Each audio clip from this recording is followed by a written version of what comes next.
What's up, bro? Dude. Maxie, don't be drinking people's water. Dude. that should go in. Just go. All right, Mixie, come here. All right, here we go. Drinks with mix.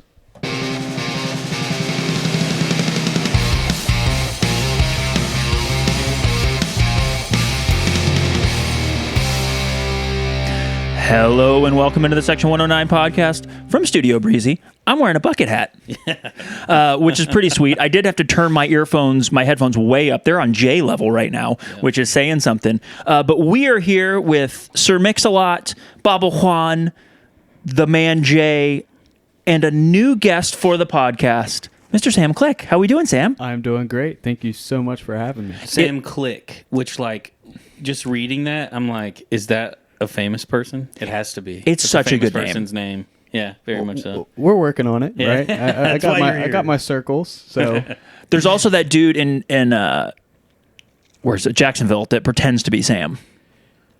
yeah, Who are you talking about? Trevor Lawrence. Oh, yeah. So I went you mean to Sunshine? I was in Jacksonville for a football game about 2 or 3 weeks ago. Oh, yeah. And it was actually Clemson was playing. It was a bowl game, and I have never got it that much. Like, even stadium workers were like asking me to come over and Did you just take pictures at some point? Just start taking pictures? I didn't take any pictures. There is a picture of me by Trevor Lawrence cut out now, which I was trying to avoid, but when your mom asks for the 8th time, you just got to give in sometimes. Yeah, it would have been so better if they'd never seen you guys in the same. Well, you still haven't seen you in the same place. It's just a cutout of you. Yeah. No, nobody could see us. So what was it like winning those national? I'm just kidding. No, I'll start with that. You do have an uncanny. That's a compliment. That should be a compliment to him, not you. Right, correct. Yes. It is. Yeah. It is. So. So Sam, tell us, for those who don't know, for the uninitiated, I think Jay knows you a bit. I know you quite well. We see each other a lot. Actually, this is I've seen Sam in person. Oh, you guys don't? We have never met until Hell yeah, this my is the bad. first time. 20 minutes And I didn't ago. even introduce them when they came in. When we shook hands, fireworks. Hell yeah, dude. Katy The charisma was. Katy Perry was playing in my head the whole time. I love this. So then, Sam, I guess for Jay too, tell us who you are, what your position is at CFC, and then I want to ask you some questions about your soccer journey. Yeah, absolutely. So, I was born on a cold day. No, I'm just kidding. We're not going to go back that far. But I am the sales manager for CFC, so I do everything ticketing related. Nice. Sales and operations. So I have a team of 4 now, which is awesome for the club that I help lead on the ticket sales side. So we're working on filling Finley up. Just before I got to CFC, I'm from West Virginia originally. I went to Marshall University, and kind of as soon as I graduated with a sports management degree, wanted to come to a professional soccer team. Chattanooga checked all my boxes, Cool. Completed an internship here, and then upon graduating was super happy to come back and start working full-time with the club. Dude, that's awesome. The Marshall Rams, right? Thundering Herd. Close. Thundering Close. Herd. Okay, Yes, gotcha. Bison. Yeah, okay, Bison. Gotcha. It's an iconic color. Do you have what part of West Virginia? I'm from a really small town called Cross Lanes. Well, that's every. yes. place in Well, West that is Virginia. every, but imagine this. The hate has already started. we got our second stoplight, and the reason we're called Cross Lanes is because we have 2 roads, and they cross each other. Dude, that's at hilarious. stoplight number 1.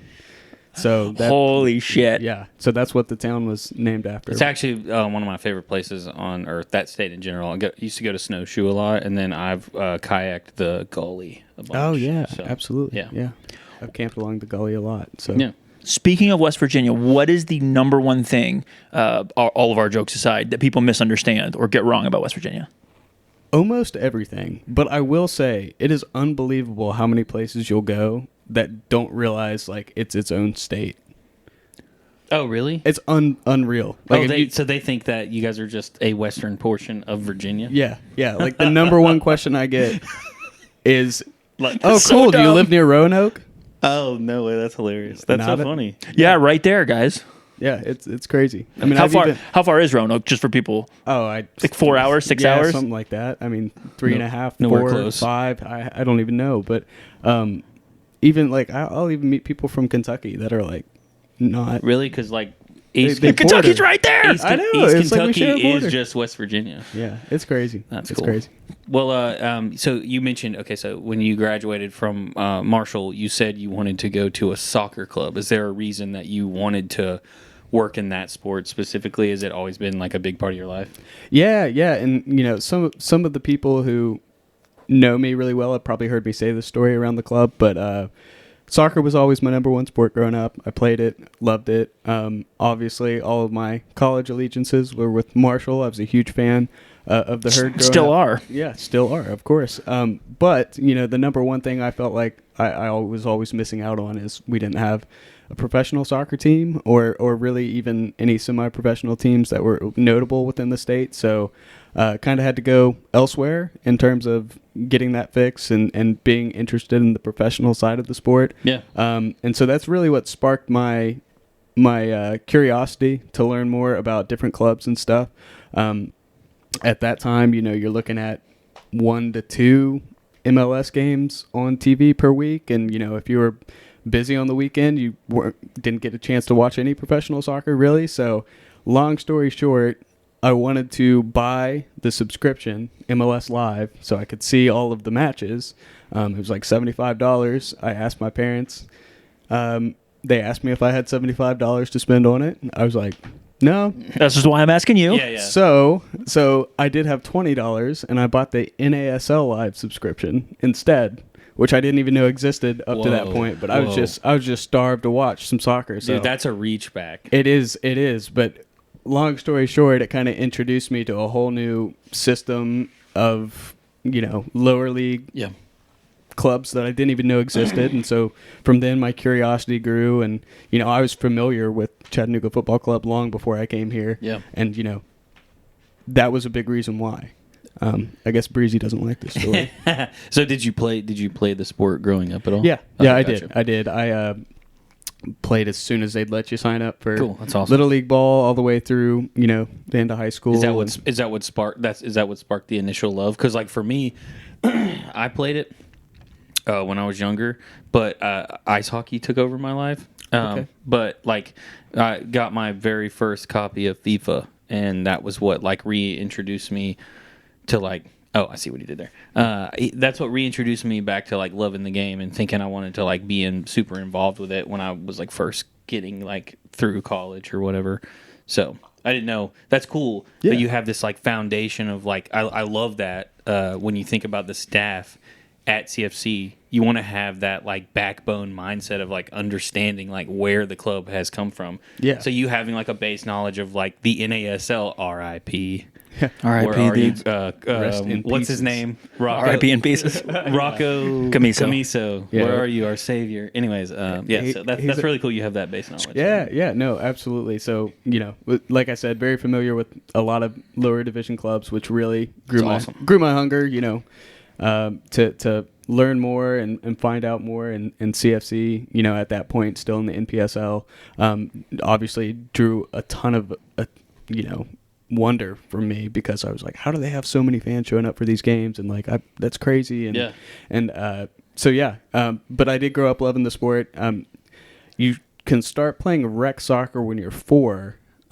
So I have a brother that's 2 years older than me, and they said, when he started, when he was 4, like they could not stop me from running out on the field. Like, like I could barely walk at that point, and I'm out there running, trying to kick the ball. So, I started practicing with his team. The signs of an early addict of the sport. Yes, absolutely. Well, and you did you always have the Sam Click hair?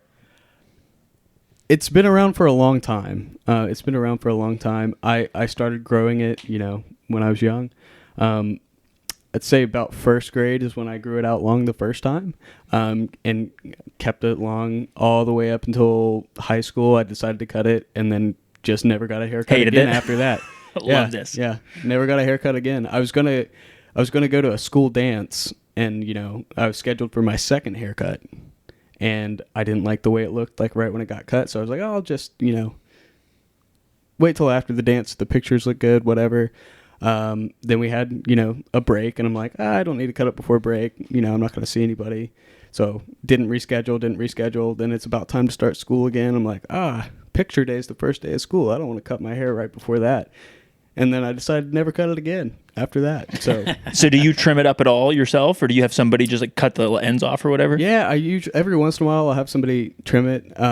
Actually, one of our other employees, Jack Bradshaw, one of my coworkers at CFC, his Shout out, girlfriend, like literally about 2.5 weeks ago, his girlfriend cut it for me. She had never cut hair on anybody before, but like, I will be somebody's muse. If anybody out there wants to give me a trim every once in a while, like, you don't even have to have experience. I trust you. Might have a You're podcast the right special. kind of length to where you can like mess up a couple of times too, and still like go just a little bit higher, and it wouldn't make like that much of a difference. Yeah. I know you'll vouch for me on this, and I was just thinking about this on the way over here, thinking about how you're coming on the podcast.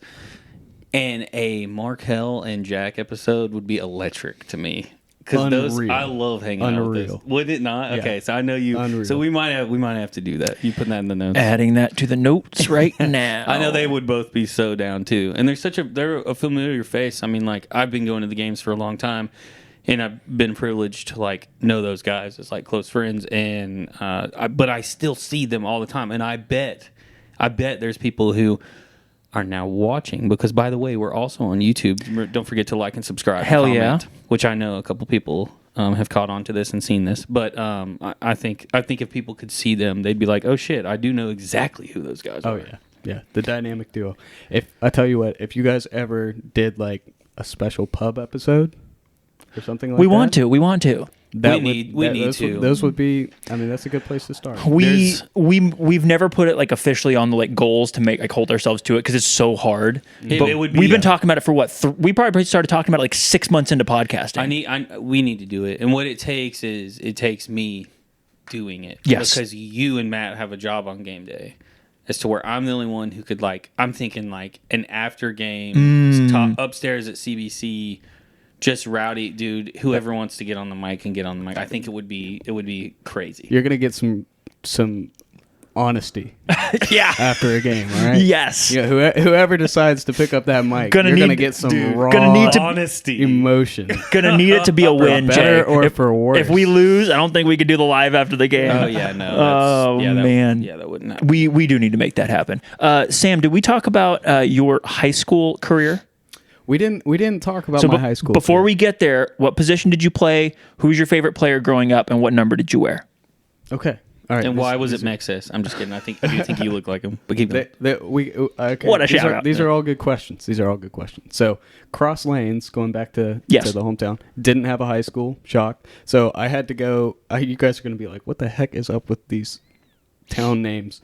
So I went across the way to Nitro. Dude, what a name. Nitro. Shout out Nitro, West Virginia. Nitro, West Virginia, home of the Nitro High School Wildcats. Dude, Nitro High School sounds so sick. It's pretty. Sidebar: Nitro was founded during World War I. They were building a nitroglycerin plant to help with war efforts, basically. Yeah. By the time everybody moved there, pretty much for the express purpose to work at the plant, the war was over, and then everybody was out of a job. So it didn't have the best industry. No, not Rough the best. spot. I mean, Yeah. that's pretty on par for West Virginia. And for is. Appalachia in general. yeah, Appalachia, yeah, great. A lot of getting screwed. I've got a Thanks for saying that correctly. Appalachia? Not Yeah. Appalachia, Yeah, like so many people think. I have no connection, so I'm not claiming to have any whatever. I have no like direct connection, so like that's just been what I've heard it called. So I'm glad I got it right. But I got a close friend who has moved there and is literally in like Appalachia Regional Hospital in Kentucky or something like that. Something I mean, like, and she's talking about like how hard it is to because she grew up in Chattanooga, like doesn't have a Southern accent. We both grew up kind of in the suburbs, but like. Has been around, like she grew up in the South, right? She is like mortified's the wrong word. Completely sometimes because they make fun of her, like everybody that works there, because like she's the foreigner, kind of like quote unquote, right? Like it's just she was telling stories like not understanding people, learning, like everybody lives in a holler, which is what she was explaining, like because everybody there's no towns around, like it's all just hollers. Yeah, it's. I could see where she gets that. Experience. It's like a reverse transplant. It's like, well, we hear of people moving out all the time, but you moved in. Yeah, That's awesome. exactly. Welcome. Exactly. So anyway, continue. Sorry, number, position, and then tell us about your high school career Yeah. and So, favorite player growing up, if that intertwines there. Yeah, so for school, when I was playing for both, middle school and into high school, I was usually on the back line. So I played center back pretty much my whole school career. I played travel ball too on my club. When I was playing club soccer, I would do center mid a lot. But truth be told, my skill set was better for the back line. In a dream scenario, I think I would have been best on the left or right, but just given the personnel we had, it made sense to play center back. So I was always number 0 or number 9, depending on club or country. Were you wearing 9 as a center back? Yes, I was. Do you know how happy Matthew would be right now? Did you score any goals as a center back? Yeah. I just think that's funny, the irony of you having the 9 shirt being back there. But Matthew would be all over for this chaos. I guarantee you he just FIFA screamed. And if for those of you that know Matthew close, like, he would be so happy right now. So why the 9 and why 0? So number 9 was the very first number I got handed when I signed up for soccer as a 4-year-old. So I just kind of kept that going. And 0, I just thought 0 was cool, and it rhymed with hero. So anytime that was available, that was nice too. So pretty much for all of my school life, I stayed with number 9, and then when I did travel soccer, I did number 0. I've seen you score a few goals at HPC. Yeah. So we got 2 games tonight. I'm gonna need you to score. I don't know if I scored enough as a center back to warrant the number 9 shirt, but I will say, I was able to chip in every once in a while. Are you guys still playing Iron Horse? Yeah. Yes, Dang. we are. I need to come back. Jay was an original Iron Horse guy. We got a double header Tonight. 8:00 and 9:00. So It's gonna be a rough one running wise, but it's gonna be fun. At least it's not at least your snot's not going to freeze coming out of your nose. Thank goodness they canceled last week for things that nobody cares about. But we was so cold, and we were scheduled to have a doubleheader last week on Tuesday. it reminded me of home. I would have been prepared. I would have been ready for that. Yeah, what is the weather like in West Virginia? So the only time I've been to West Virginia was during the summer. So what? Oh, actually, that's not true. I've been to Snowshoe once, but I was a kid when I went to Snowshoe. But as an adult, I've been during the summer. How is it during the winter? I mean, it's pretty cold. Pretty good amount of snow. I mean, I'm not going to act like it's Minnesota frigid or anything like that. But it's pretty cold. I mean, one of the other thing that was my goal, after graduation and to work for a soccer club, there was a little asterisk and it said must be south of where I'm at right now. Yeah. Because I was so tired of being cold every day of my life. I felt like. Do you know what the weather is like in Pittsburgh? I mean, no, I've not spent any time there. Oh, okay. I have an idea. Is it on the same latitude? You just put mountains around Pittsburgh and you get that same cold, wet, except it doesn't have the river stuff. But some of my fluffiest stuff I've ever seen was in Snowshoe, but I feel like I was there for the most random years where it was the years of dumping. There were 2 years where I went snowboarding in Snowshoe and I didn't see mud. And it was dude, that was awesome. Because the other times I've gone, it was been basically skidding over grass at some points. So I mean, that's the East Coast. Yeah, exactly. If you don't have enough snow. Sam, did you have a favorite player or team growing up?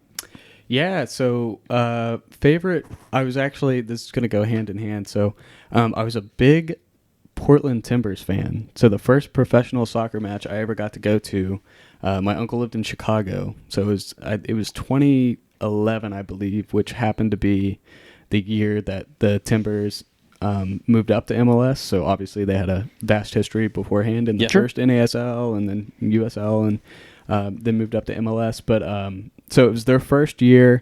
We went to a Chicago Fire game while I was visiting, and I was wearing a Marshall t-shirt, a dark green Marshall t-shirt. We had pretty good seats, and I guess a couple of the Timbers players just saw the green and thought I was a fan. So I kind of got acknowledged by Foodie Danzo, who was a defender for Portland, and so they won 1-0 that day, and so I kind of walked away being like, I really like that team. Yeah, hell yeah. And so I became a big Portland fan, and then my favorite player ended up being Diego Chara, who is actually still playing. Who is still playing? He's insane. He's in Colombia right now, right? Yes. Yeah. He still plays for the Timbers, but he is Colombian. Oh, I thought he went back to Colombia. I didn't realize he was still playing for the Timbers. His brother Jimmy Chara just went back to Colombia. Oh, okay. That's the confusion. Yeah. So Diego Chara. I love a really I love a really organic way to become a fan. I'm very against the Dallas Cowboy fans who are also the Lakers fans and love the Patriots. I got one of those. One a friend of mine. Yankees, not Patriots. Sorry. Yeah. So I mean, the Patriots definitely had their time there where that was the if one wasn't doing better than the other. I have some friends who were like that. Can you imagine just rooting for the winners like that? I guess you heartbreak. You got no heart. You wouldn't understand. You just wouldn't understand. Dude, you wouldn't have like my. Sorry, this is go off top, but you wouldn't have my fandom as a Braves fan getting to witness that World Series, and then I've been a Georgia fan my entire life, and I've watched us reach the pinnacle and fall multiple times. Mm-hmm. So to finally win 2 national championships in a row, I used to consider myself like I have a really close family friend who works for the Mansour family in Man City. And so I like kind of watched them, and I watched them win championships, and I was like, "This is cool," but I don't have the connection that I wanted to when they won championships. So watching Georgia lift a trophy, I actually cried, and it was like, okay, this is actually. And people think I'm a psychopath, so. Well, we all are. I am. I mean, you're on a podcast with some idiots already. Yeah, so. I was about to say. I mean, I had that same experience when Marshall won the Beef O'Brady's Bowl, St. Petersburg. Yes, not quite the same thing, but it meant it to me. So, Jay, I don't know if you know Sam's proclivities for leaving on a random. I'm going to pick a day. It may not be accurate, but leaving on a random Tuesday and driving to wherever Marshall is playing, and then seeing the game, and then driving back maybe straight after the game or whatever. Hell yeah. I support every bit of that. I do that shit all the time. There was one game this year. We were playing on a Thursday night in Huntington, which is about a 6-hour drive from here. Game day Saturday? Well, it was a Thursday night But game. was there a CFC game Saturday? Oh, yeah, there was. But I left on Thursday at like noon, showed up right before kickoff in Huntington, met up with my friends, whatever, went to sleep, woke up at 5 o'clock, and I was back at work at like 11 in the office, just selling tickets. I love this. I love this so much. So I basically missed less than a half day of work, went up and back for the game. Sam, how old are you?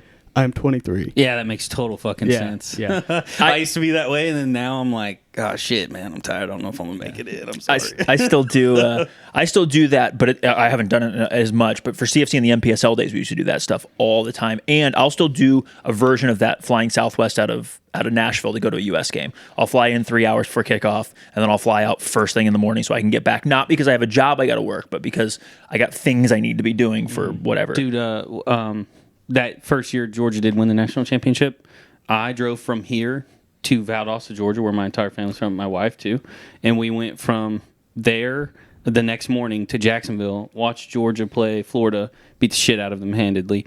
That night, it was Halloween. We went back to Valdosta. I went to a Halloween party, woke up that next morning, drove all the way back to Chattanooga, dropped my wife Rachel off, turned around, went back to Atlanta for Game 5 of the World Series, then turned around and drove to Chattanooga that night. It was 1,100 something miles in one weekend, and I would do it repeatedly every day if I could. It was worth every bit of the angst. Were you in your truck or her Jeep?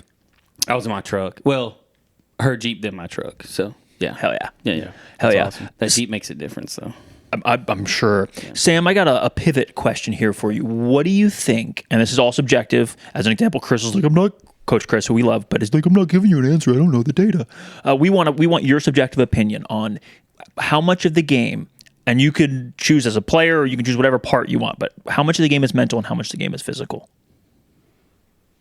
So I kind of have a hot take about this. Please. And it might be the entirely wrong take, but we live for hot takes on this podcast. I feel like the mentality is actually not nearly as big of a part of the game as people make it out to be. Keep going. And the reason, and I guess I'm viewing this through the lens of a player, right? When you are when you're looking at take any game, take any sport, any upcoming, matchup or whatever. People are always dissecting, oh, well, they're on this run of form, and, this is going to be the weather, and, home field advantage, like whatever, any aspects that you could be thinking of. When you actually step onto the field and that whistle blows, I feel like almost everything just goes straight out the door. It's just you, your opponent, your teammates, and, the ball. Are you a flow state athlete? I'm very flow state. Like, I don't think at all. My body just does it, and like I'm probably singing songs in my head half the time, or cussing people out. Yeah, I feel like, I mean, I don't know if I would describe myself as that. I feel like I'm kind of analytical, like trying to, gauge certain situations and stuff like that. So a lot of like active thinking on that sense, but I just, I feel like a lot of the mentality is just any mental aspect of the game just is what's going on right then and there, rather than, factors before the game or, stuff like that. I just feel like it's more physical than mental. If you had to put a percentage on it, what would you say? 80-20. Okay. I love this take, by the way. That's fun. That's very fun. Do you still do cardio work? Yes. Yeah. I run a lot. Treadmill, just running out in the street. What do you do? I usually out in the street or on a path or something. So there's, dear listener, you might find me on the river walk very often. There was a stretch where I kind of got out of it a little bit when I tore half of my left ACL at HBC last summer. So that was a bummer. So it took me a while to kind of bounce back from that and just get in a good place. But yeah, I love running. Did a half marathon last March, which was my first like timed half marathon. I'd done the distance before. You're a monster. I did it with Jack and Chris, actually. We all did it together. I did not realize that. When I say together, Chris did it about an hour in front of us, and then we came in later. But listen, finishing an hour behind Chris would be fine. Yeah. I actually had a pretty good showing that day. I was probably I did it in an hour and 43, I think. So like it was like 7:50 something pace. Let's go. So it was pretty good. Let's go. So probably one of the most important questions you're going to be asked here is what Breezy's sort of like leaning into here is when you are doing your running, what do you choose to listen to music or a podcast, or do you not like anything, or what's your vibe? I usually listen to music, not always though. And that's just more so I feel like it keeps me not thinking about the run at all. Totally. I just kind of like listening to things. So I don't listen to a lot of podcasts while I run or anything because I feel like my mind wanders. So like if I was trying to actively listen to something, I probably wouldn't. Yeah. I'd catch myself like 4 minutes down the road, be like, have no idea what that I didn't listen to anything that happened in the last 4 minutes. I'm going to want to rewind. Oh, that's funny. So yeah, music. Don't have like a set, playlist or anything. I just hit shuffle and whatever comes on. He's beating around the bush of him not being a psychopath. Not being a psychopath. So, not a psychopath. One less Caleb Cole in the world. You know who Caleb Cole is? He used to play for CFC. I think he was 1 year before. Yeah, I don't think so. Yeah, late NPSL days was awesome. He told us that he chose to not listen to anything. And then if you have to listen to something, it's weakness, or basically. That was a really good episode with him and Cam. You'll probably come up with the number of whatever episode it was back in the day. But I'm not even going to try to look it up. That's one of the best podcasts we ever did. Yeah, it was fun. So good. But we also came out thinking he was a psychopath. Yeah. Well, it happens. I mean, I'll do it. I'll do it sometimes without music, but I'd say not very often. Yeah, more so when I can't find my headphones or anything. By the way, I'm still a wired-in headphone person instead of like AirPods or something. Yeah. You don't still got my wires. Nice. So don't want to take off on a run and then I find out they don't have charge or something. I just want to plug them right in and go. Oh yeah, I luckily my boss is awesome. So for Christmas I got AirPods, but that's because I was running on Pensacola Beach and I realized I was a psychopath in the middle of running and went to find my headphones and they were definitely on the beach somewhere. Oh. And if they would have been tethered, then that wouldn't have lost them. Would have happened. Yeah. Absolutely. Do you have any soccer superstitions, whether it's now or especially when you were playing, something you had to do? Or maybe it's a CFC game day thing now that you have to do. Anything? So, short answer is no. Not really. Didn't have any pregame rituals. What a well-balanced guy. Superstitions. As Michael Scott says, nothing's mental and no superstitions. I'm not even a little stitious, Really, I did have a small pregame tradition before CFC games with Madison Smith. Yep. She liked to sprint one full length of the field before the match, and we did it one day just kind of as a joke, and then we won like 6 times in a row. So I was doing it for her though, I was doing it for her more than anything. Not a very superstitious person, but unfortunately she had a foot injury and was in a boot for a while. Dang it, So that's right. I did not continue that train myself. But when you hit those 6 games, you're not superstitious, but you were like, I got just in case. I mean, I'm a team player. There you go, I mean, there you go, You tell there me you if somebody says it's working, I'll then do it for you. Yeah, I'll do it for you. I'll do it for you. You're such a nice guy, man. If a movie was made about your life, who would you want to play you? David Spade. That's such a good shout. That's a great one. Well, You could play young David Spade. I guess we need to make the movie next year though, because he's way older than me. So I guess if I was choosing somebody younger, Dude, let's just wait until Trevor Lawrence, I was gonna say leaves the NFL. Yeah, and he might have a good acting career. picks up that acting career. Yeah, he might. He could Tim McGraw us all. He's David Spade is a surprisingly good golfer. If you don't know about Really? it, you should look it up. I did not know that. Yeah. I watched this round where he played with Tiger, and he got like this famous person plays a round with Tiger, him, Dwayne Wade, other people did it, and he did surprisingly well. And then I saw some other videos with him, and I was like, oh, he's pretty good. Cool. Thought that was funny, but he's also one of my favorite actors. Yeah, that is random. I would not have.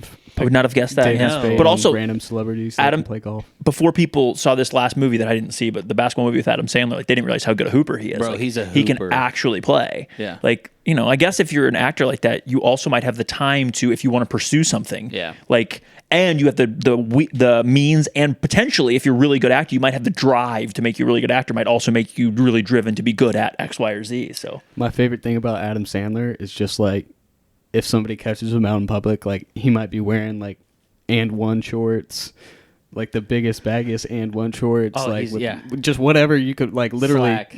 find in your closet, Yeah. like at any random house. Like I think it's awesome. Dude, there's Yes. a video of him going into a restaurant when everybody had to wear masks, and the server said we don't have any tables. Didn't know who he was, and then she posted the video and was like, "When you turn Adam Sandler down," and he responded to it and was like, "Dude, you're all good. I don't care. I just was hoping not to wait." And so he left. He's such a cool guy about it.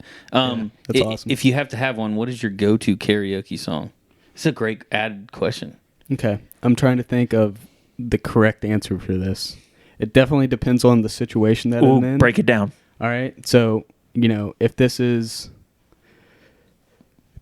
just you're among friends or strangers, I would probably say my most successful song in college was a song called I Love College. It's just a rap about how much you love college. Asher Roth. But you're actually, yes, Asher Roth. Yeah. But you're kind of just, the best part about it is everybody knows it. It's a really fun party song. So everybody else does it with you. But the best part is you kind of just get to speak it.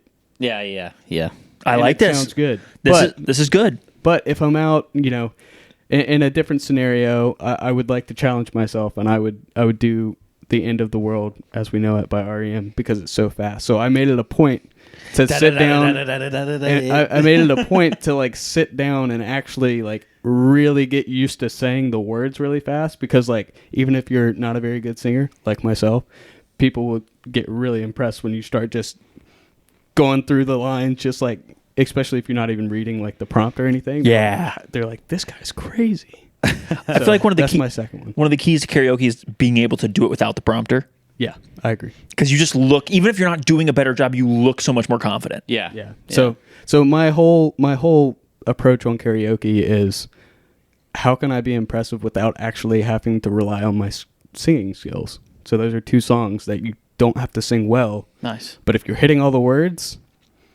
it's pretty impressive. I love it. You're a pretty busy guy. What are you doing in your free time? Yeah, that's a great Which I question. realize there's not a lot of There's right not now. a lot of free time. There's not a lot of free time. I mean, we've kind of talked about a lot of it. So obviously, I play soccer with Breezy on Tuesday nights. I'm on a Sunday league team as well. So lots of running, playing soccer. I do play guitar. So Do you? yeah, so I did not know so this. shout out to my girlfriend Savannah. She got me this great new set of headphones, kind of like the ones I have on right now. Heck. So I don't bother anybody in our apartment complex when I plug them into the amp and play some guitar. So I do enjoy playing guitar a lot. Not any good at that either, by Dude. the way. Did you play in a band at all? Oh yeah, if we want to revisit the Nitro High School days, So there was a guitar class. You could take a guitar class Awesome. instead of taking an art class. And so I took a guitar class, and the teacher was very good. He was the band director. He was really good at breaking it down simple. Like, imagine trying to teach 25 people who've never picked up a guitar. Like, that's like, I feel like that's a very difficult challenge, especially Totally. with like high school kids. But Yeah. he was so awesome, and he broke it down really simple for people. And so you could take an advanced guitar class after that, guitar 2. So Hell yeah. So I took guitar 1 and 2, and the final project for guitar 2 was the entire rhythm to Freebird by Leonard Skinner. So it was my junior year of high school, and a group of my friends got together, and they were like, "Hey, we want to enter the school talent show, and we want to try to take as much stage time as humanly possible. So we want to play Freebird." And play 7-minute songs. So, first when I got approached to play in a band, I was like, "Hey, I can't play that well. Like, I've taken guitar 1 and guitar 2. Like, I don't know a lot." But then they were like, "Oh, we're trying to play Freebird for as long as possible." I was like, "We just did that for our final project." So I got an electric guitar. I joined the band. I played the rhythm to Freebird. We played for about 12 or 13 minutes. Let's go. At one point, the assistant principal thought we were done and like finally walked out to take the mic from us so he could like get on with the show. And then we just started playing again. So he was like frozen up on stage with us, and then had to turn around and walk off because we just kept going. So that's how it started. But then we actually had a blast with it, and we kind of stayed together for the next year and a half, and kept playing, and we ended up like actually playing some shows every once in a while. We got hired to play like this girl's quinceañera, so we had like a full concert set and like all this stuff. Let's go. So it was super fun. We ended up playing like mainly like pop punk rock kind of stuff, which was nice for me because just power chords. It's just hitting me like a ton of bricks right now. Move over Trevor Lawrence, and Kurt Cobain has now entered the chat. Hey, Yes, let's go. Yes. It's Well, just- our follow-up for the talent show the next year was "Smells Like Teen Spirit." Nice. so Heck yeah, dude. That's a tough one to sing. Yeah, Nevermind is literally my favorite album. I was of all not time. singing. Nice. I was thank the Lord. No backup Wasn't vocals. karaoke this You- time. All the people of Nitro High School are clapping right now because they know I didn't. They're like, thank the Lord, he didn't have to sing. I heard everybody. That's beautiful. I'm going to ask you, Jay, I highlighted the question for you next, but I'm going to go with one before this. What's your favorite pair of shoes? I had a pair of Cortezes. Actually, I still have the pair of Cortezes that I've been wearing for about 12 years now. So yeah, I got to go with those. My girlfriend makes fun of me anytime I go anywhere near them in a public setting because they look ridiculously bad. But I got to go with Nike Cortezes. Love it. Do you still have the pair of shoes that you won the state championship in? I do. Yeah, they've made some appearances throughout various forms of media. I love that. That's awesome. But yeah. So I had a pair of King Pumas, the kangaroo leather, like old school with the flap on top. Those were the cleats that I wore my senior year of high school, and we had a great run and won the state title in them, and so I had to keep them.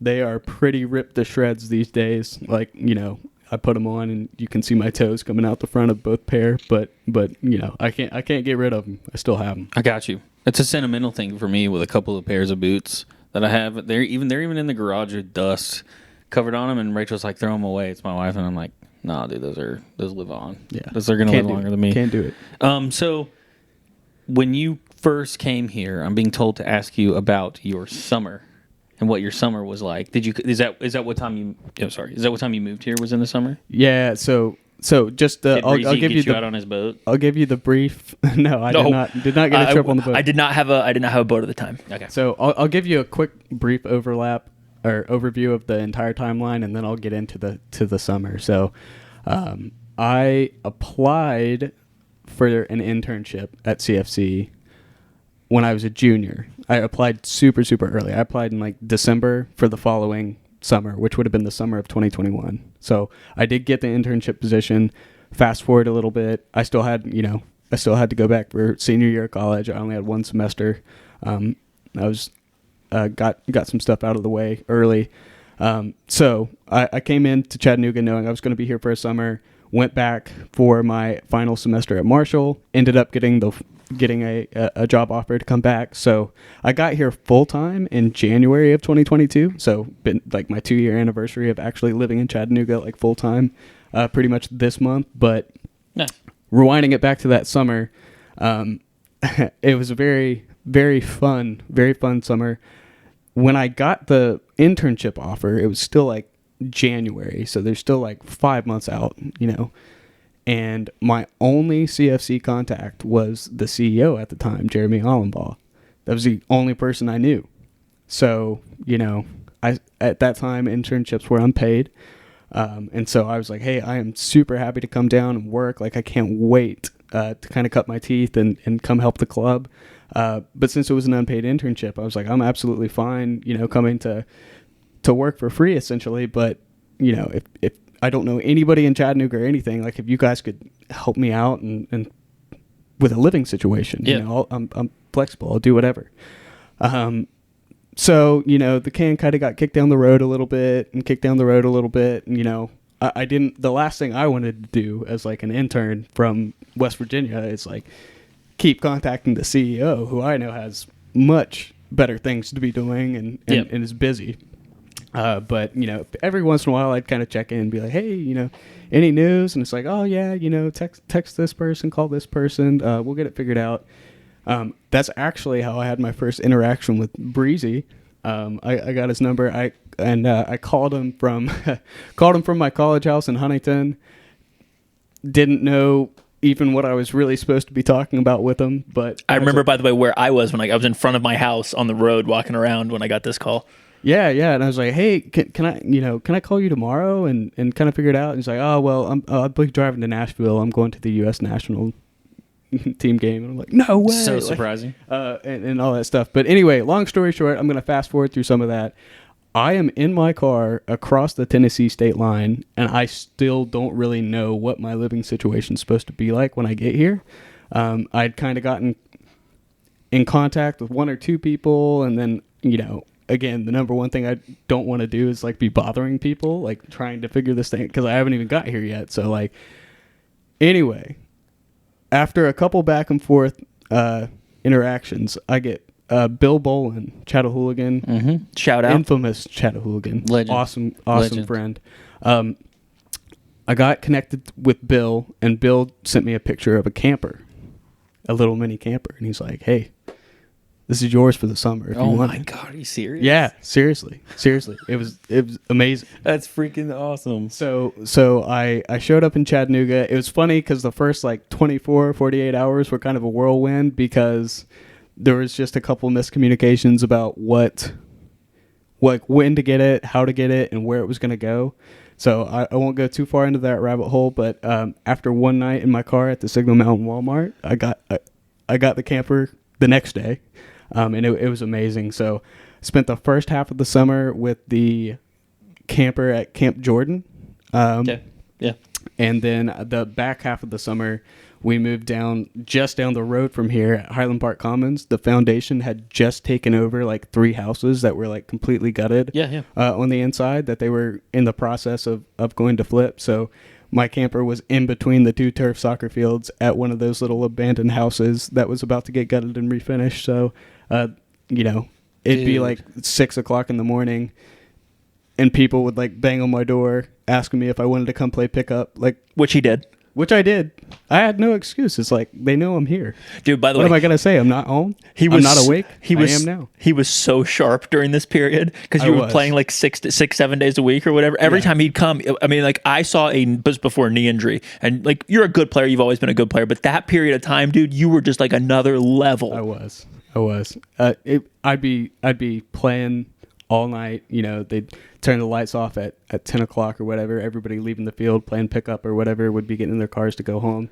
I'm just like, all right, see you, everybody. And then I'm just opening the door to that camper that everybody, I'm sure, thought was just abandoned or something sitting there. And everybody's like, you live here? Like, what is going on? So, Dude, so what then a grind. That's then I awesome. became the go-to guy for pickup. Like, if somebody needed a player to hop on at no matter what obscure time it was, knocking on the camper door. Dude, I would see him playing before our game, and then I'd see him go play straight after our game, just back to playing. It was fun. It was a lot of fun. it's awesome. Who would knock on your like door in the morning to get you to go play out there? Oh, I don't even know the names. Okay, I don't know Not if it was sure. like Tony or any other guys. who were- Tony would be at the morning sessions a lot. I used to go play. Tony would be at the I morning used to play with sessions. Tony and then with Jonathan before Tony. And, Yeah, a lot of times we did the Jonathan, 6 a.m. yeah, Jonathan would be there too. Okay, well, I didn't. Then I think I might have been in one of those sessions. Oh, you probably were. Because I used to go. They used to always get me to come early in the morning because I have a shower at work. Lay the goals down. Yeah. Yep. Play small. Yeah. Fun. Hilarious. Nice to meet you. Yeah. That's so funny. Oh, that's awesome. Okay, hold on. So he lets you borrow his fucking camper, but like the most amazing part of that story to me is that like I don't think you are a transplant to Chattanooga. I don't think you can seriously consider yourself like a form or like a solid transplant if you haven't slept in the Signal Mountain Boulevard Walmart parking lot. Yeah, Because I have too. When I first was going to move here, and I didn't have a place to hang out at, and I had a Ridgeline at the time with a camper shell. Yeah, nice. I had I was a raft guide at the same time, so I was like Cool. kind of living out of my truck anyways. So, but that was the one Walmart that I like really knew because all my friends lived in North Shore when I first would come visit and stuff. So Yeah, I was in a Honda Fit, little hatchback. But Dude. I remember I felt really weird about the situation, and I didn't know what to do because like I just got here and like I wasn't sure when things were gonna get worked out. But I was like, okay, I'll just rough it for like a day or two. We'll get it figured out because soon I'll get to meet everybody. And I didn't get a chance to go to the office and meet anybody, and ends up everybody's the nicest. Everybody I've come across really are the nicest people, and I could have asked anybody for help. But I just, came into it being like, okay, I don't want to be that guy that needs a ton of help or attention as soon as he gets here. So, but I remember going into the Walmart because I know, a lot of places like that allow for overnight camping, like with campers or motorhomes or whatever. It's like, hey, do you guys allow like overnight sleeping basically? I'm trying to avoid using the word camper at this point because I don't have anything, because I basically just wanted to make sure it was okay. And the guy's like, yeah, you can pull your camper around. And I was like, okay, cool. What if I'm in a Honda Fit? And like the guy just kind of stopped and was like staring at me, and I was like, I'm only gonna be here one night. Like it's not a big deal. It's not a big deal. And I could tell he's just like, I don't even know what to say to this guy. He's like, just park as far back near the train tracks as you can. And I was like, all right, done.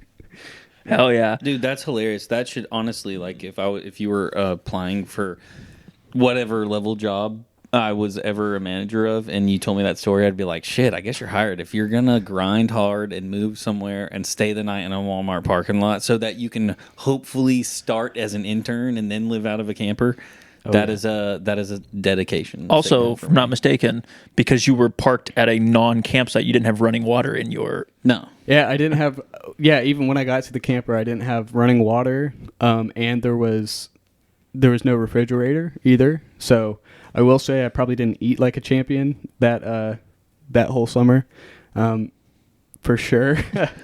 So that was a little Good to do when you're 21. Yeah. Plus, not like I had, hourly income coming in with the internship either, so I wasn't eating out very much or anything like that. So the grub was probably the toughest part, but we got through it. Okay, so Lots of canned meals. That's a grind, right? And anybody who goes through a grind is doing something because they want to really be there. Oh, yeah. So was it the history and the community around the club that like made you like be like, fuck it, I'll sleep in my car, Yeah. Well, I mean, everything about Chattanooga was really appealing. Appealing, yeah, a dream. I mean, like I said, I kind of came into it with no set expectations other than, I knew the club aligned with what my vision was in terms of coming to a club that I knew had a big presence in the community, a big fan base, which obviously was something that was very attractive, when you're walking, especially if you're coming for like a sales-based position, knowing that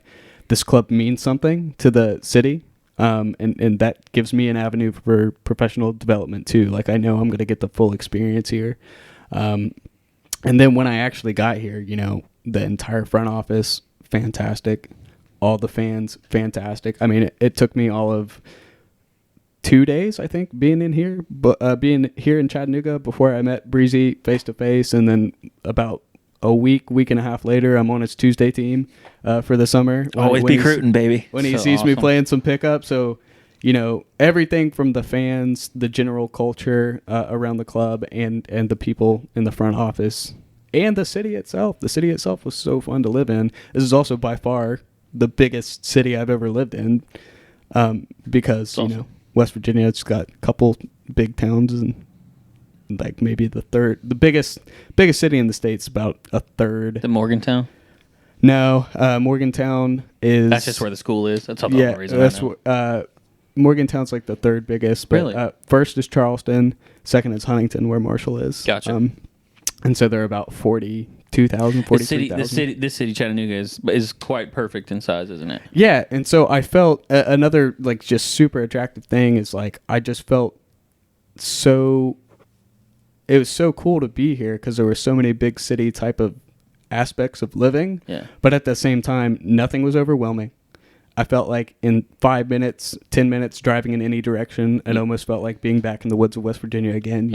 You can go up the mountain, you can be on the river, you can be at a lake, like all that kind of stuff. So it was just so attractive for many reasons because it felt like such a big step in such a big new world to be in. But like at the same time, it wasn't overwhelming. And I felt like, the people were nice and everything was just great about That's it. awesome. There's this lady, you'll know the name, and some other people will. Her name's Kim White. She ran for mayor against Tim Kelly here. I knew her previous to that, and she did a expose one time where she talked about the quality of life in Chattanooga. And basically, everything you just said was her entire thing. And I hear that more and more as I meet people who have moved here, including myself, that it's like this balance of like, oh, dope city, but also like this quality of life spectrum of like being outdoors and doing stuff. And you just you hit the nail on the head, basically. And I heard her say that in front of a bunch of people, and a bunch of people were like, oh, cool, whatever. And then like over the years, I continuously think back to listening to her talk about that. Because like, it's like, holy shit, she was really correct on what she was saying. So Quick housekeeping question. If we get you out of here at 12:40, they give you 20 minutes to get back to the office. Is that good for you? Yeah. 12:50, honestly. Cool. got I just plenty don't of time. I don't want to run over if you got I want to make sure we're respectful of your time. Couple front office questions that we're going to do rapid fire, and then we got a lot of food takes. this is a food podcast. So I received a text before I came here, and it's like, hey, we're gonna ask a couple questions about your soccer journey and food takes. I was like, food takes? What does that mean? So I'm really excited for this segment. Good. It's great segment. So fastest employee in the office, fastest front office person. But I love we'll leave the coaches out of it unless you really want to include fastest in a foot race employee in the office. Is your guess. Who are you putting money on? If they're having foot office sprints, who are we putting money on? Honestly, I feel like I would bet on myself. Let's go. I love that. I knew it was coming, honestly. Well, especially if we're like taking out, the coaching pool and, first team players. I felt like it was a good idea to take out the coaching pool for sure because and first team players for sure because those are professional athletes or a lot of them former professional athletes. Dude, if you're looking for a good halftime show, I would kill to watch that. Me too, dude. And there's like 30 front office members or something now, so like you guys could have some heat. So you're saying if I dressed up like the Freeze from Atlanta Braves Let's games, go. like something like that? All right. I would we'll even think about it. I would even run and let you catch me, even though I probably wouldn't have to let you. You probably would just catch me, but I would fall on my ass because those are my favorite things. Everyone, the Freeze catches the guy. They're so funny. They're like, yeah, I'm winning. Oh shit, he's actually there. Dear listener, always bet on yourself. All right? Always. And viewer, because we're also Viewer. Because we're also on YouTube. I actually pointed at Like, the camera comment, when I said subscribe. that, so Yeah, he knows. Good Sam, reminder. look at the media training. Yeah, dude. Best dressed in the office. best dressed. Can't say yourself on this one. It would never be me anyway. Best dressed in the office. I gotta go with Angel Neal, new communications hire. She's on the content team, but she keeps it pretty fresh. She has her new thing is T-shirt Thursdays, and she usually wears like a nice blazer or a sport coat with a fresh T-shirt underneath. Could be Scooby Doo, could be something Love out this. of the blue, but Love that. I gotta go with Angel. Shout out Angel. Front office growth. Do you happen to know the number of front office people there are right now? I feel like it rises every single day, but I think we are most recently at 25. So when you started here, not including interns, people that were like at paid jobs, how many was it? Like 7, 6? I think it was right about at 6, but even then, I'm not even 100% sure the people who were full-time would really be considered like full-time. Right. You know what I mean? So, yeah, 6 is a very generous estimate. When you had those 6 people when you started, what building were you guys in? When I arrived, we were in the Carter Street building. So I have visited the very first CFC office. I worked there. Jay worked at that office. Nice. It's one of my favorite places. Yes. Shout out to the Brock family. Yes, shout out to the Brocks for sure. So yeah, I have been to that location, but when I started, I was at the Carter Street office, Yep. which we moved out of in August, I believe, into the new one on Market Street for some much needed space. What is the most misunderstood thing about selling tickets? It's, I would say the most misunderstood thing about selling tickets is the idea that you're just selling tickets. I mean, really, when it comes to people making single game purchases, that's really more of a function of marketing. So, it's not like I'm calling up, 100 people who bought one ticket to one match, trying to, convince them to come back or buy a season ticket after one game or something. A lot of that's more of kind of a function of marketing or the experience that they already had. Obviously, once you kind of identify certain buying patterns, then you'll know, okay, this person's a good lead for this or a good lead for that. But it's more so, for our sales team about creating experiences. So a big part of what we do is in the group realm. Doing a lot of group sales, really trying to make magical experiences for people, because that's how you get a lot of new people that have never been to CFC matches. When you get into your single game purchasers, those are people that are already subscribed to club information, so they're already getting the club emails and stuff like that. So honestly, you don't want to overstimulate those type of people that come every once in a and get them to while. unsubscribe because you and bothered then them. they're like, okay, this person's called me 5 times and I've gotten 6 emails from the club or whatever. Like, I wish I would have never bought that ticket and put my contact information down. So I would say it's more so that, our job is to sell experiences and get new people to the stadium. So a big part of that is just forming relationships. It really is a relationships type of business. So, every call, every connection that we make, is kind of with that in mind. So it's not as tedious as trying to sell, every little single match ticket you can or anything like that. It's definitely a lot broader than most people think. Did you start directly in ticketing? Yeah. And actually, did you work directly under somebody immediately, or? Yeah. So that's a good question. So right when I came here as an intern, I was actually like 50-50. I was 50% on the ticket sales side and 50% on the corporate partnership side. So I came in and I was kind of helping the person that was in that position with like partnership fulfillment type things. So, if we had an agreement out there to do... Is that Katie or somebody? Or Yeah, it was Catherine Wilson. Yep. Catherine Wilson was the director of corporate partnerships at that point. So I was working kind of 50% under her. And Case Miller was the previous manager of ticketing. And so I was kind of 50% on that team doing, ticket sales related items. And continued to crush it. So, Sam, before we get back to the fun ones, the food ones, I also want to give you a chance because there are a lot of people, I think our audience is probably pretty heavy, pretty nerdy CFC people, let's put it that way. So would love for you to describe kind of season ticket packages, new features, and maybe things that we're going to expect to see this season, maybe that we haven't seen, or anyway, just kind of give us a rundown of what ticketing and especially season tickets and whatever look like, and whatever you want to share look like this season. Yeah. No, so we have a bunch of things for this season particularly that we've kind of raised the bar on, new offers and stuff like that I'm really excited about. The number one thing that a lot of those people out there that are listening or watching, hell yeah, shout out, we're on YouTube, maybe already familiar with is the fact that we were able to do a pay in 4 program this year, which was the first time. So what does that look like? So it's essentially, I'm just going to use broad numbers here, but sure. So if you are buying a $200 package, season ticket package, it's actually $198 for the men's and women's season in general admission. instead of paying for that full ticket up front, we have an option to break it down into 4 payments. So it was something that since I got here was a goal of mine to figure out exactly how that needs to work and, what kind of platform we would need to do that. Because it makes the ticket a lot more accessible, Totally. Even though, thankfully CFC matches are able to be very affordable in general.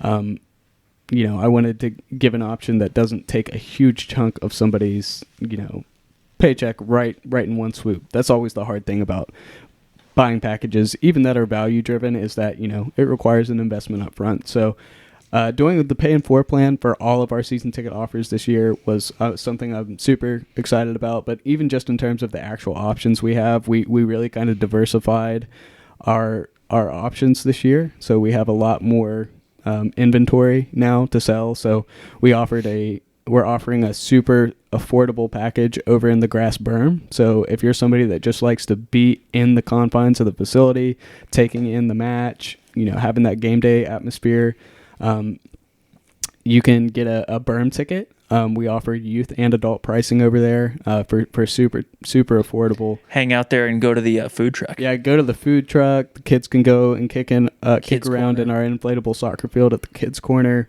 You can hang out. We got little pub tables up there too if you want to stand up with a beverage and watch the match from that area. But so offering some super price conscious areas for the first time this year, like that grass berm, as well as on the other end, premium. We're offering all-inclusive food and beverage. Yeah, what does that options. look? That's one of the things I wanted to ask you about. What does that mean? Like, what is that going to look like? Or what do we know what might happen? Or maybe you don't have to speculate on what might happen, but you know what I mean? Yeah, no, it's super excited. And, our partners at Finley Stadium are doing really, really cool things with the facility and some of the investments and upgrades that they're making to make this possible. So if you've been to the previous stadium club, or you haven't, but you've been to the merch shop in the stadium, basically there's a partition that's up, and the other half of that is an event space. Michelob Ultra is coming in and partnering with Finley Stadium to completely redo that whole area. It's going to have a little bit more of a sports bar vibe to it once it's said and done. So they're going to have like a full TV wall in there. Yeah, it's really cool. It's going to be a TV wall that can either be one massive screen or broken up into a bunch of different screens. It's going to have a cocktail bar, so you can actually get made-to-order cocktails from a professional bartender. All right. And it's going to also have Finley is going to have an in-house chef, and they're going to be making a rotating menu for that room every game. So we're really excited about it. So you can buy a midfield chairback seat with that food and beverage package like added into it, where it's one price up front, and then you have access to that Ultra Club every single game. So you can go in, grab all the non-alcoholic refreshments that you want, all the food you want that's going to be set up kind of buffet style on a rotating menu, and then you will have access to that cocktail bar as well, so you can It'll be a cash bar type of thing. Yeah, it will be a cash bar, and having access to that, it's really cool because that's the only place in the stadium you can have a bartender made to order drinks for you. So. Dude, that's awesome. I'm a huge Preds fan, so I've been to the Lexus Lounge a bunch. I'm a huge Braves fan, so I've been to the Delta Club a bunch. It's kind of what that sort of reminds me of, like that feel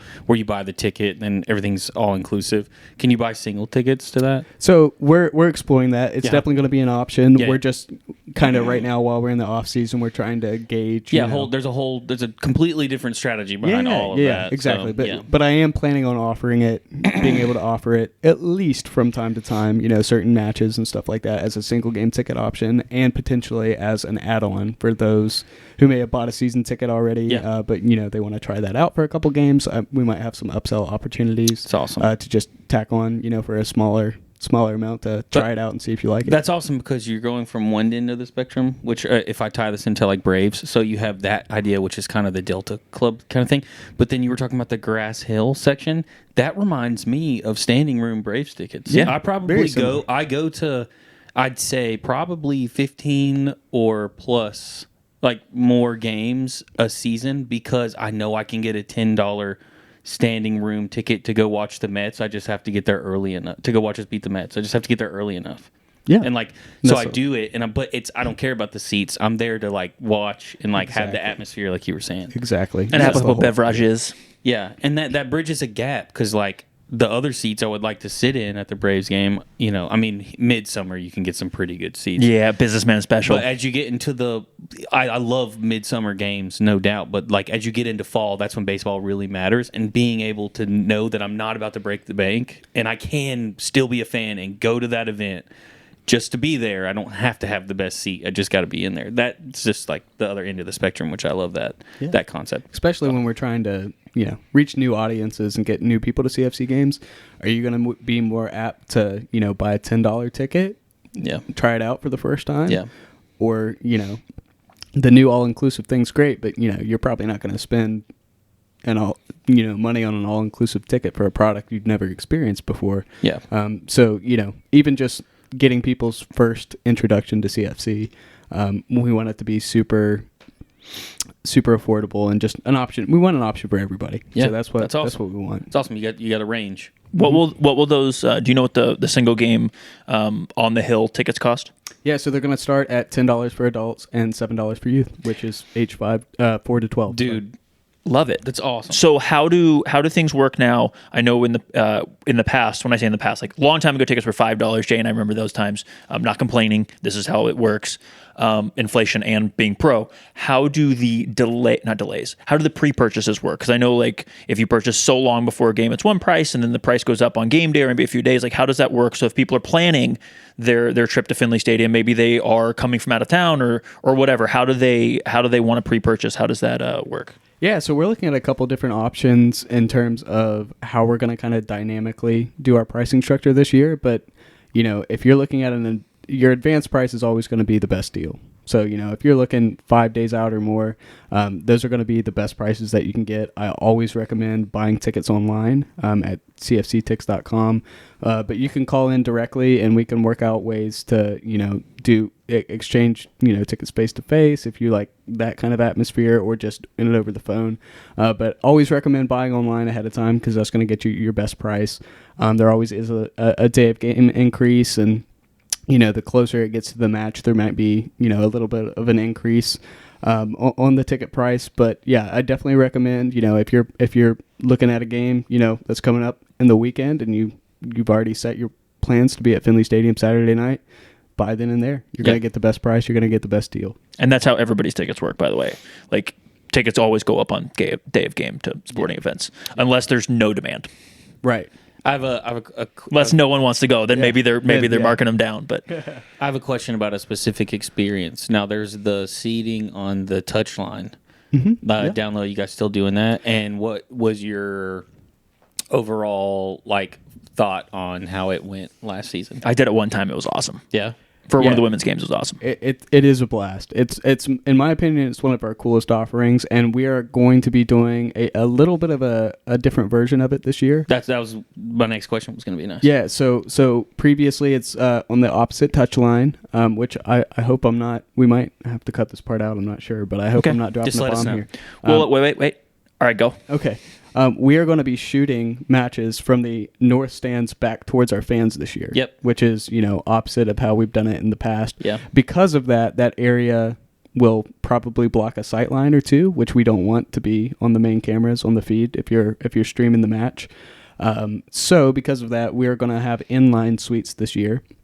So instead of one big open space, kind of like the previous touchline was, we are going to have boxed tinted wall suites that are available for rental in behind the goal. So cool. It'll be a touchline option. So, groups can come in and get that out. We might have some special single game type of promotions and stuff that we do in that area too. But our biggest improvement for our on-field seating for this year is we are going to have concert flooring down, and we're going to be able to do food and beverage on top of the turf. Hit that applause button.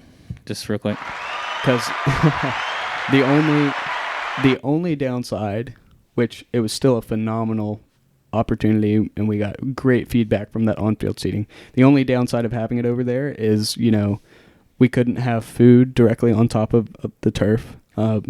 because spills and damages and stuff like that. So this year, with the addition of the flooring that's going to be put underneath those suites, we'll be able to do the full package down there, which is super exciting. It's awesome, man. It's awesome. I mean, so you're the first person from the front office who's come on This offseason.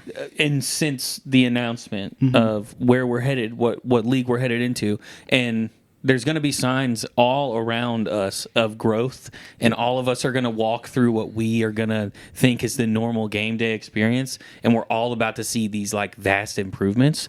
And so you are just kind of the first person who's just kind of like spilling some of this over. So it's really cool to hear the overall mindset moving towards a more progressive and more, might I say, professional looking setup. So it's awesome. It's really cool, and to know about the improvements that Finley Stadium is making, that's awesome. I think the shooting experience from one side to the other, shooting at the fans, shooting video at the fans, I should say, because I realized that sounded weird after I said it. You will be safe. You will be safe. And then you sort of mentioned some camera angles and stuff. It's just fun as a minor conspiracy theorist to let my brain run wild with different ideas. So, and we'll cut things out if we have to, but whatever's we'll follow up with you before we release. Yeah. But I'm going to move to some food questions. Some of these will be rapid fire. Some of them we'll digress on. What do you think is your most controversial food take? And we can come back to this one if you don't have one, but like everyone has one. They just have to think about it for a minute. I don't like desserts. Whoa, dude. None at all? I mean, sometimes, but just generally speaking, I'm not a desserts guy. They don't do much for me. I never feel good after I eat them. Let's go. That's my biggest controversial take. I don't like desserts that much. I think they're overrated. If you're out on a date, does she get are you guys engaged or just girlfriend and boyfriend? Sorry, don't spill any news here. The podcast, dude. We might have to cut this out too. Savannah, if you're watching, no. Yeah, we've been together for 5 years. We are boyfriend and girlfriend, but she just moved down to Chattanooga. Yeah, which down is a here big for you. step for us. And so that's been great too.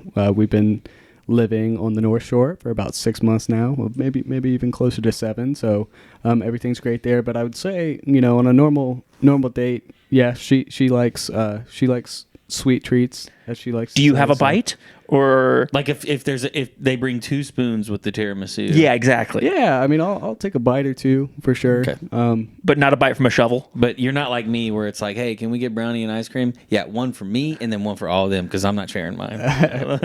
yeah. So yeah, I'll. But like, for example, like 9.5 times out of 10, if like she wants to go get some ice cream, like I'm just accompanying her to go get some ice cream. Nice. And I'll buy her some ice cream, but like I'm just chilling. Hell yeah, I love this. Bottle of water. Are you a good cook? I'm going to say yes for myself, but no for other people, because I feel like the dishes that I make are very much like college dishes, like just things that you kind of threw together and you're like, wow, that really works. For example, my favorite meal that I cook myself is pizza rice. Go on. So, I mean, just imagine every topping that you would put on pizza normally, except for there's no crust involved whatsoever, and it's just in a bowl of white rice. I'm actually getting hungry based on that. That sounds pretty good. Pizza sauce, melted cheese. I like pepperoni. Some pepperoni pieces, like green olives, maybe a little bit of garlic in there, and some mushrooms, all in a bowl of white rice that you've mixed up. Wow, I've never thought about that. Jason, have some vitamins and go make that at home. Vitamins. Yeah.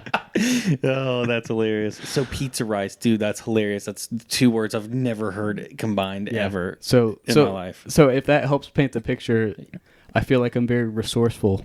Nice. Heck yeah. I've made some cool dishes, but like I'm not so sure I would invite someone over have a dinner party so you can have some of my pizza rice. Like I'm confident you'll like it. It sounds like Breezy might be on his way. I might be coming over and demanding.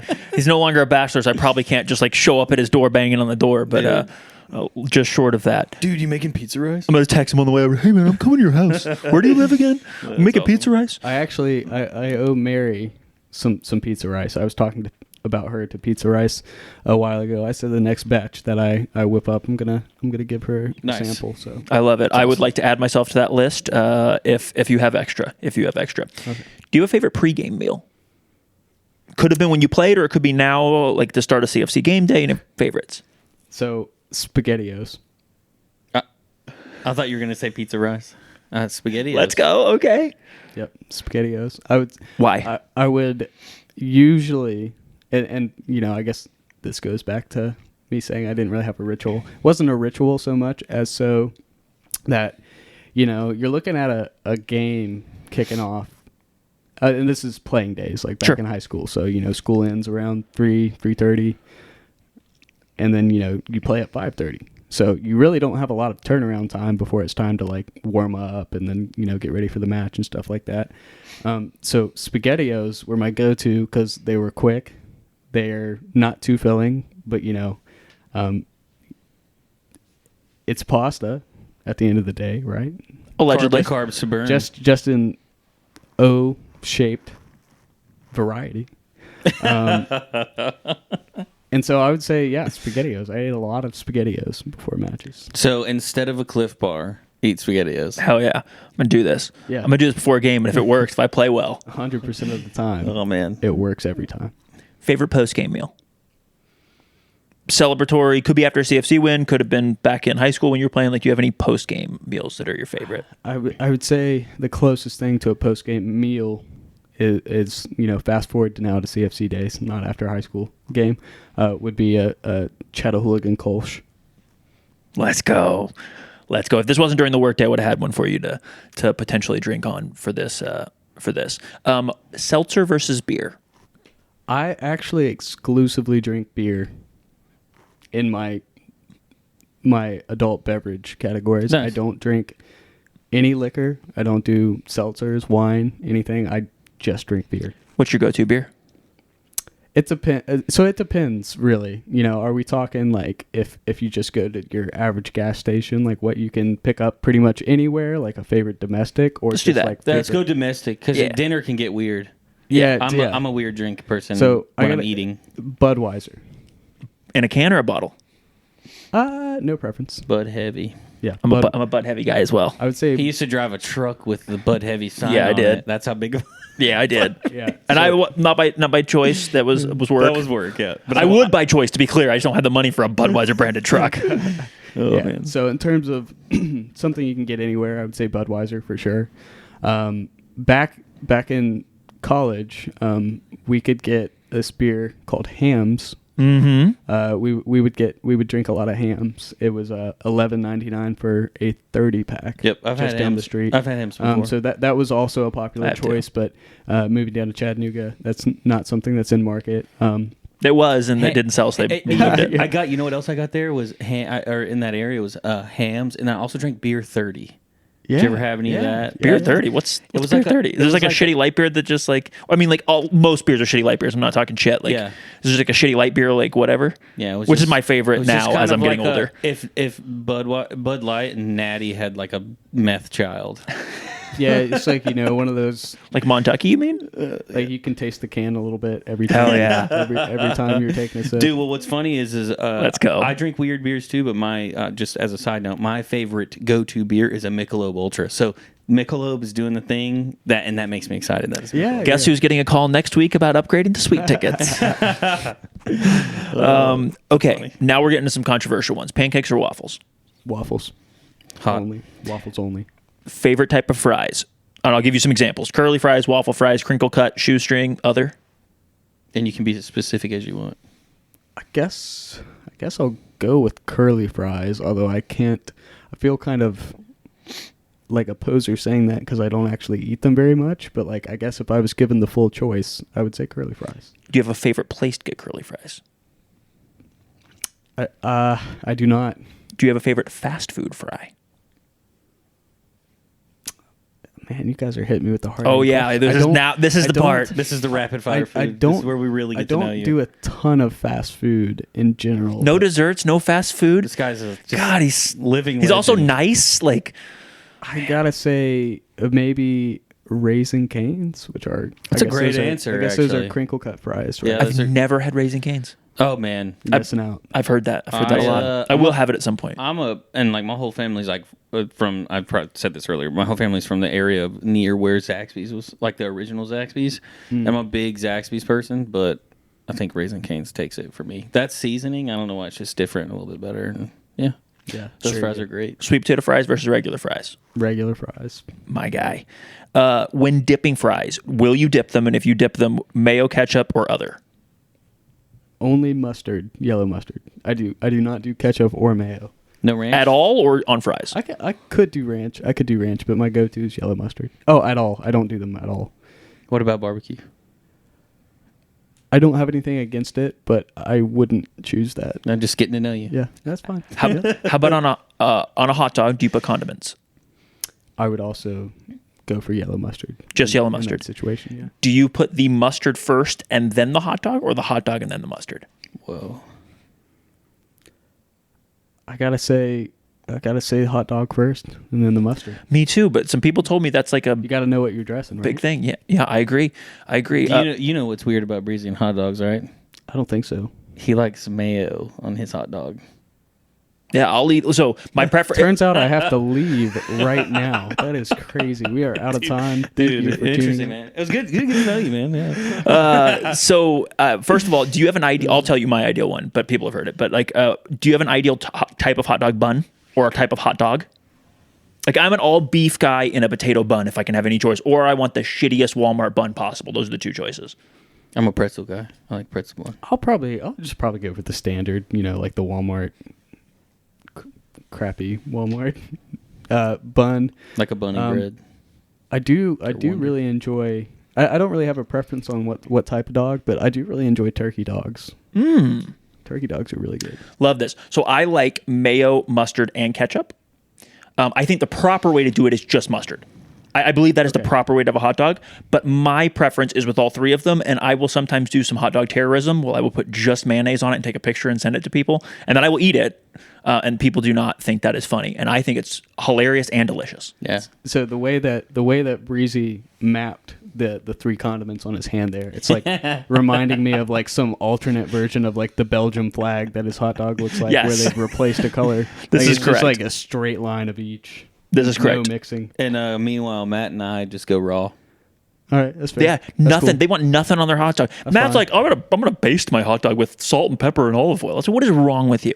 I like how this is what I'm mad about. What's the best fast food? I know you're not a fast food guy, but best fast food burger or favorite rather. It doesn't have to be best. That's a hot topic in today's world, in my world. at least. Cookout. My guy. Interesting. My guy. Cookout sober or inebriated. Yes. I didn't know they sold it sober. My guy. Favorite fast food joint if you need a cheat meal. You just need something greasy. Is there anyone? Do you have any go-tos? For example, Coach Randy was Wendy's, and he named out what he liked. Do you have a go-to if you're needing something? Yeah. So in all the driving I do on crunch time to get to Marshall games and back, I would say. So you got to have a few factors here go into what I consider the right answer. Number one, it's got to be something that is available anywhere. So in terms of me just saying, hey, I like cookout burgers, or earlier I said I like Raising Cane's, those are not options that you run into very often. Right. Depending on what part of the country you're in.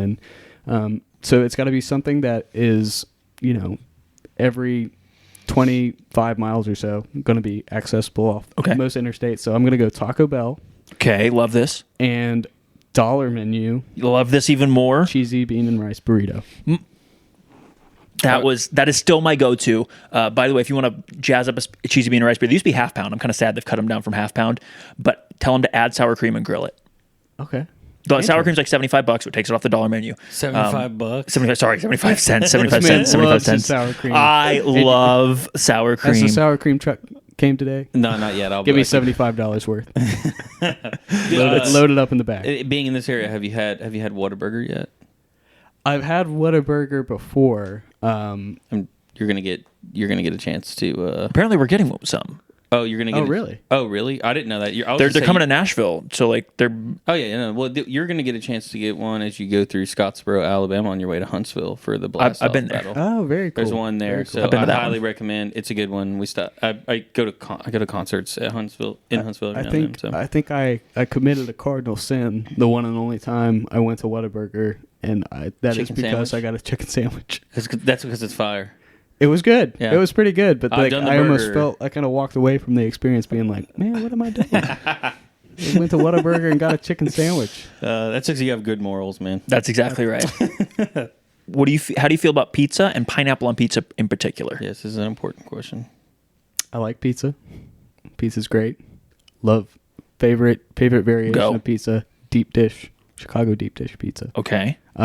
But as far as pineapple on pizza goes, I can't say that I do it. I don't participate, but I'm not gonna pizza shame any listeners Just out there. the nicest guy. You can put Yeah. whatever you want on your pizza. You can put dessert on your pizza if you want to. I would never, but Shout out Cece's. Shout out! I was gonna say, if you're a true Nashvilleian, shout out Mr. Gaddy's. They used to have the chocolate dessert pizza. Okay, so you wouldn't put us down for putting pineapple on our No, pizza. no. So Matt can Go crazy. So Matt can go fuck off. Yes, exactly. 100%. is Matt pizza gatekeeping? Yes, very much so. I think he is. Yeah, That's crazy. And he will. I would never do that. Yeah, yeah. If you get a steak, how do you ask for it cooked? This could be controversial. I guess you could serve me steak anyway, and I'm not gonna bat an eye at it. I'm gonna eat it. But I guess what would medium? I guess medium. Okay, that's I don't that's know. all All right. right. I want it. I respectable. want there to be some pink in there. Yeah, yeah. You don't want to be. But you chewing- don't want it to still be mooing. I mean, I wouldn't care if it was. I'm very not picky when it comes to stuff like that. Sides when ordering a steak. You have any favorite sides, like mashed potatoes, broccoli, that type of thing? I'd say definitely mashed potatoes, and then maybe green beans or broccoli or something. If you Hit the nail on haven't, the head. you can go to Main Street Meats and get a just flawless steak. And I've got to do that. I've had a burger there. I've never had steak. And you can get mashed potatoes, and they are supreme. But they have a hot potato salad that will literally knock your socks off. It's fabulous. Wow. All right, last one from me, and then we'll get you out of here and give Jay a chance if he's got one more. But should butter be kept on the counter or in the fridge? I'm gonna say the fridge. I don't use a lot of butter, but I'm gonna say the fridge. Okay. I feel like I overuse the fridge. Like I put most of my things in the fridge, whether it's supposed to Me go too, in the brother. fridge or not. Me too. But so you probably use butter when you cook, but you don't like spread it on things, do you? Correct. Right, because most Yeah. people who feel the need to keep their butter out of the fridge are like trying to spread it on Bread. their bread. That makes sense. Yeah, Because so I'm a hybrid. Be more spreadable at room temperature. Yeah, I'm a hybrid. I have my bundle of sticks in the fridge. I do too. I have the same. With one out because it's not even for me. It's for Rachel. So Well, we are at the end of time. Jay, do you have anything pressing? man, no. Listeners, viewers, thank you for listening. Thank you for watching. We are on YouTube. Subscribe. Do all the things. We love you. Sam, thank you for joining us. Thanks, Catch dude. up with you soon. Thanks for having me. Peace.